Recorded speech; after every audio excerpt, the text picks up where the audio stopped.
Hi folks, I'm sorry this is a bit late, but I've been very busy recently and had lots to do, and also I've been feeling a bit depressed and not able to work up the energy to do a tape. Anyway, this is called Lead Reporter. The editor of the Daily Globe was beginning to lose his temper, something he rarely did. But if this bloody woman didn't shut up soon, he would do and say something he would regret. Be reasonable, Shirley. I can't give you this story, he said. Shirley took a deep breath and gave David, the editor, a fierce stare before shouting, Is it because I'm a woman? Because I'm telling you this now. I'll get the story myself and I'll sell it to the Star. David had had enough. He got up and went to the door. He looked at Shirley and said, I've already given the job to George. He is our lead reporter and has his contacts, so you might as well leave now and don't come back. Shirley stalked past him, grabbed the door from his hand as she went, and slammed it as hard as she could. She was satisfied to hear the glass breaking. Serves him right, she thought, and she made her way to the lift. Shirley decided to invite George for a coffee and find out what he knew. George, she knew, would let her know the score, as he'd always supported her desire to be a reporter. She gave him a call, and as soon as George answered, Shirley knew something was wrong. He agreed to meet her, but chose a place they both hated her. Shirley said, I take it you're not alone. Yes, that's right, the one at the bottom of the road, replied George. Do you need help? No, that would be too late. 7 would be better, George replied and continued. I've left your birthday present in the usual place. Must go. See you. The phone went dead and Shirley rushed to her car. She was held up by the traffic, and despite all her efforts, it took her nearly 3/4 of an hour to get to George's house. As she drove past the house, she noticed the front door was wide open, and only George's car was outside the house. So she took a risk and turned round and parked in front of George's car. As she entered the house, she could smell the iron smell of blood, and entering the lounge, she saw George's body in his chair. Excuse me. As she took a closer look, she noticed his nails had been torn off, and at least 7 fingers had been broken. She didn't bother to check to see whether George was still alive, but called the police. While she was waiting, she went into the kitchen and opened the oven drawer. She knew George had once hidden a present there for his cleaning lady. As she moved an oven tray, she saw a brown A4 envelope. Taking it, she put it in her shopping bag. Shirley went into the lounge and waited for the police to arrive. Plain dumb blonde, crying, she told the police that she'd called to see her dear friend George to ask his advice on what to cook for a party. No, she didn't know what George did. By the time she was allowed to go, it was nearly 8 p.m, so she made her way home to feed herself and her cat and to see what George had left her. The envelope contained a tape, a sheaf of papers, and there was also George's black notebook. Shirley made it. Shirley made herself a coffee and sat in her most comfortable chair and examined the papers. She was not surprised to see that they concerned the town mayor, Dan Smith. She was, however, surprised to see that they were suggesting he was a rapist. A young girl called Belinda had told the police that she'd been raped by Dan at a campaign meeting. However, Dan had a number of witnesses who said they were with him all the time and nothing happened. The girl later committed suicide. Shirley then listened to the tape. It was a recording of Dan asking some friends to say they were with him that night because a disturbed camp follower was causing trouble. The problem was proving the tape was genuine. From some notes in George's black book, it appeared that the tape had been given to him by one of his contacts, known as L.A. George had challenged the mayor about the tape, and his death had been the result. Shirley put everything back in the envelope and laid it under a loose floorboard in her bedroom and turned in for the night. She was woken by her phone. It was David from the Globe, offering her big money to take the story. Shirley told David where he could put his big money. He rang again to offer her lead reporter's job and doubled the money. Shirley took his third offer, which included a new car and even more money, an office and an assistant of her choice. Now all that remained was to bring the story home, and as quickly as possible, before anyone else.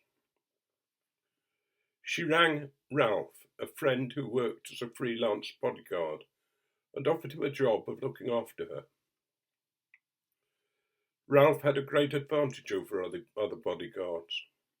He was 6'8", very good looking, and was able to fit in with every level of society. When he came over, Shirley explained about the story and about George's death. Ralph asked Shirley if she had a gun, and she showed him her Sig Sauer P238. It was a compact 38. He opened his case and handed her a Generation 4 variant of the Glock 19, a powerful 15-round, double recoil 9mm. It was made for anyone with small hands, and the double recoil made it easy for a woman to use. As a 9mm, it could stop most things. Shirley needed to find out who L.A. was before challenging the mayor. She looked through George's book again, and as she turned the pages, she noticed that George had made a note, "Take life 4." Shirley had a very quick mind, with a sharp, intuitive grasp of things. Why lift 4? She knew that in the town hall the lifts went to every floor, and the more she thought about it, and the more she was certain she knew who L.A. was. He must be the lift attendant in lift 4. It was time to challenge the mayor and stir the pot and see what came to the surface. Shirley didn't want the police involved, because the story would be open to all the news services. She wanted to take down the mayor herself. She told Ralph her plan of ringing the mayor about the tape and seeing what happened.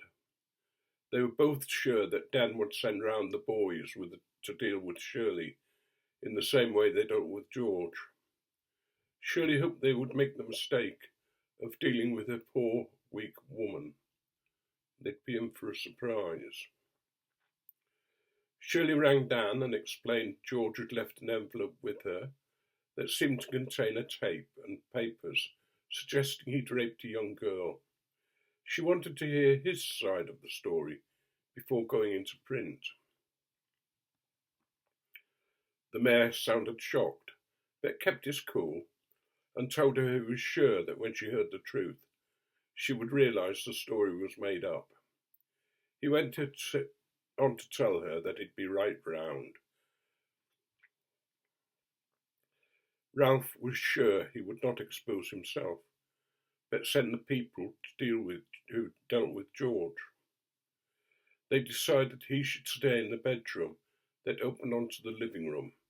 That way he could keep an eye on the street and warn Shirley.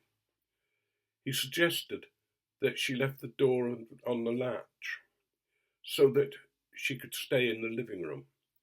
He also gave her a knife to hide under her jacket in a sheath in the middle of her back in case she could not use the gun.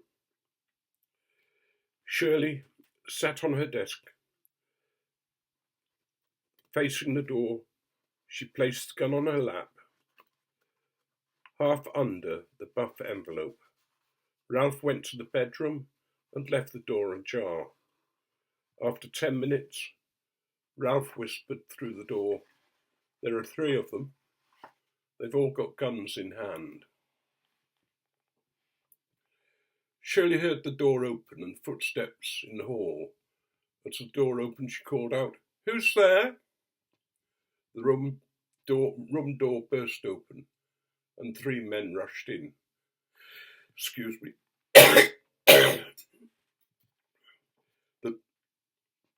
Their leader shouted to Shirley, "Stay still and you won't get hurt. Give us the envelope and we'll go." Shirley had one hand on her gun, and with the other she reached for the envelope and threw it at the man. As their eyes followed the envelope, Ralph distracted the men even more as he burst into the room. As he did so, Shirley rushed to the leader, hit his hand, but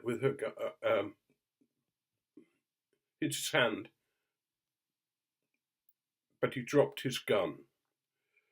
She yelled for the other 2 to drop their guns, and Ralph fired at the wall behind the men, just missing them. 2 of these 3 thought about running for the door. Shirley's bullet got there first, and they decided not to risk it. All 3 were taken into the bedroom and tied up with duct tape so they couldn't move or speak. "We were lucky," Ralph said. "What now?" Shirley rang the police and explained what had happened and arranged that they should come down and wait for the mayor to arrive if they wanted to arrest him. She also rang the news desk and got them to send a photographer down, and Ralph kept guard on the 3 in the bedroom. When the police arrived, they took the 3 away and set a trap for the mayor. Shirley gave the mayor a ring. "Where are you?" Shirley asked. "You said you'd be right round." "If you're not here soon, I'll go to press." She went on. You might want to bring your wallet." Dan sounded surprised, but said he would this time be right round. He left his office. He was too worried by the turn of events to notice he was being followed, to ensure that he didn't make a run for it. Shirley put the papers on the table and the tape in the player, ready to switch on when Dan arrived. Ralph let her know he was coming up the path, and Shirley met him at the door and let him in. So they entered the living room. Dan heard the tape playing. As he started to complain, Shirley told him to sit down and shut up. She told him they both knew he raped the girl, that she could run a story that would clear him, but she needed to know exactly what happened so that she'd be ready to counter anyone who disagreed. She also told Dan that she just wanted the story that she would be promoted. Dan began to think he was home and dry and told her what happened, how he had raped the girl in his office and how he'd persuaded friends to say that they were with him that night.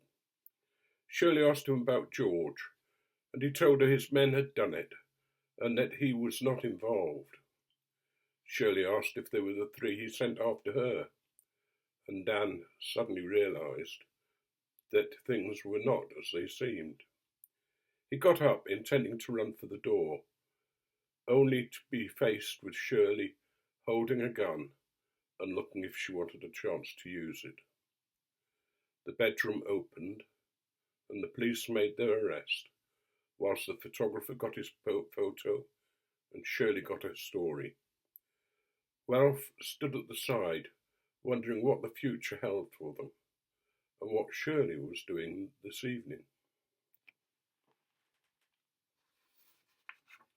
Forgive me for the coughing, and I hope it didn't disturb things too much. And I hope you enjoyed the story.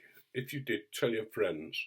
And please, if possible, just mark with a hand the fact that you've read the story.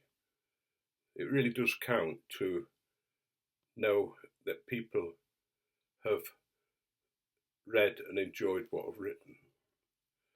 There'll be something along soon, another story, maybe of a very different type, but we shall see. Bye.